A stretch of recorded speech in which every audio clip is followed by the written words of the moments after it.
People ask what for? What can Shannon Aaron do? Well, the answer is in the international context, nothing. You know, nobody will pay that much attention to what Ireland does. But the reason I looked for a recall of the Senate was because I remember being in Palestine some years ago in an area that was heavily controlled by the Israelis. And I said to my Palestinian hosts, you know, there's nothing I can do. You know, I will have no effect. And they said, but at least you will be a witness. You will be a record to our suffering. And we will not go unnoticed. And it's for that reason that I called for the recall of the Senate. I'm very sad. I mean, I'm not anti-Israeli, I'm not anti-Semitic. I support the state of Israel. But in the 40 years I've known the state of Israel and sometimes had a home there, I've seen it completely change. It changed from a left-wing, socially directed country to an extreme right-wing regime that is behaving in the most criminal fashion and defying the world and unscrupulously using the Holocaust to justify what they're doing, and it's time that rag was torn away from them. Israel is afraid of Palestinian unity. That's what all this is about. It has nothing to do with the murder, which is appalling, of those 3 Israeli kids. It's nothing to do with it. The Israeli police knew that Hamas had nothing to do with it before this war started. And with regard to Hamas, Israel created Hamas in order to split Fatah. So they're responsible for Fatah. And I had that confirmed at the highest level in the foreign ministry in Jerusalem some years ago. And I have to say, it is astonishing to me that the West that prates about democracy, every time an Islamic government crops up around the Mediterranean, they refuse to deal with it. They subvert it. They destroy it. Where's the democracy in that? We may not like it. You know, they may be antagonistic, and my Jewish friends or my pro-Israeli friends say to me sometimes, how would you fare as a gay man in any of these? Oh, I know exactly how I'd fare, but it doesn't mean that it is correct to deny people the right to choose their own government. What self-respecting or sane people would allow their enemies to choose their government for them? Can you imagine it happening in this country? I certainly cannot. And America has a shameful role to play in this.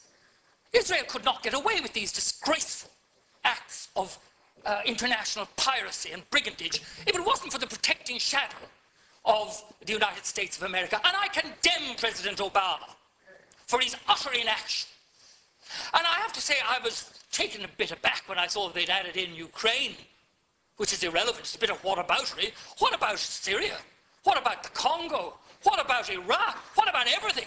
Well, we should focus on this. The one thing it does, Minister, is it shows the extraordinary discrepancy.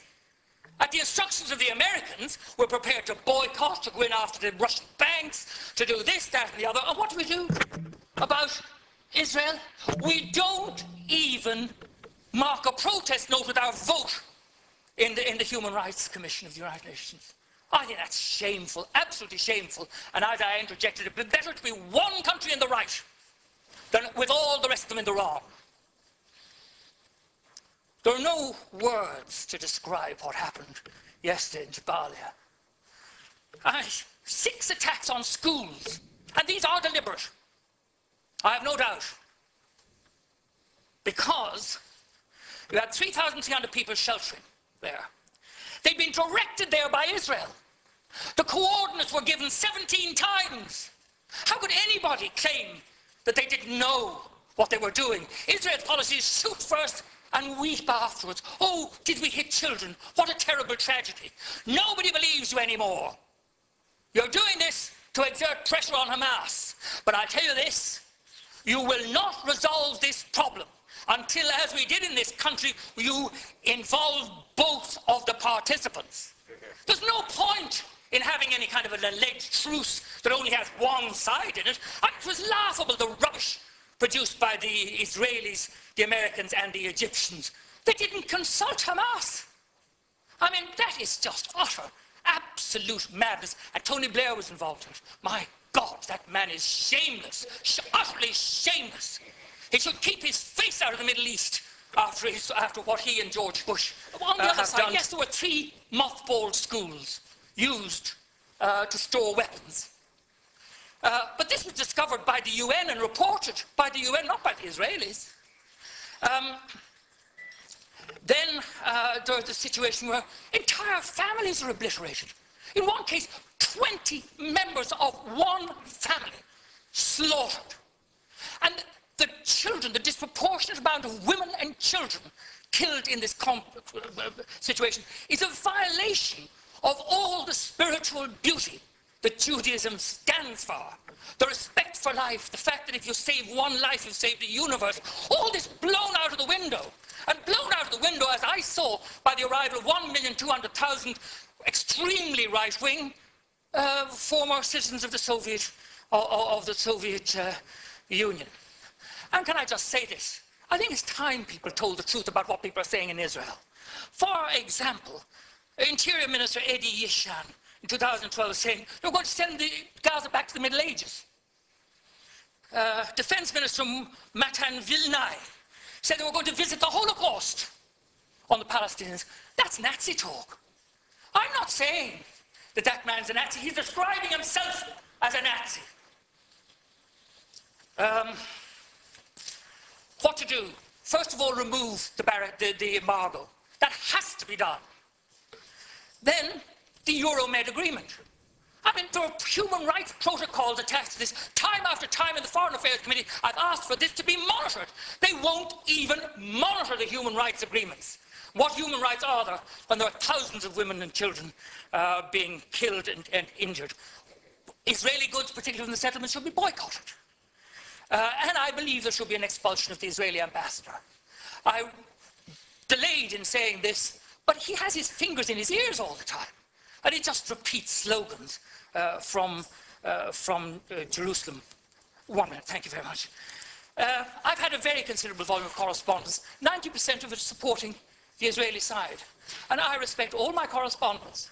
But it's obviously an organized campaign, and they all say, thank Ireland for voting the way they did at the UN. Well, that tells you. And the Israeli spokesman all mark you with South African, English, or American accents, talking about the land of Palestine. They all congratulate us as well.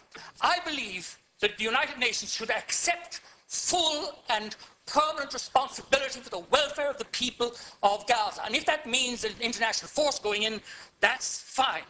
This country should explore the possibility of using our civilian services like the ESB to rebuild the only power station in Gaza.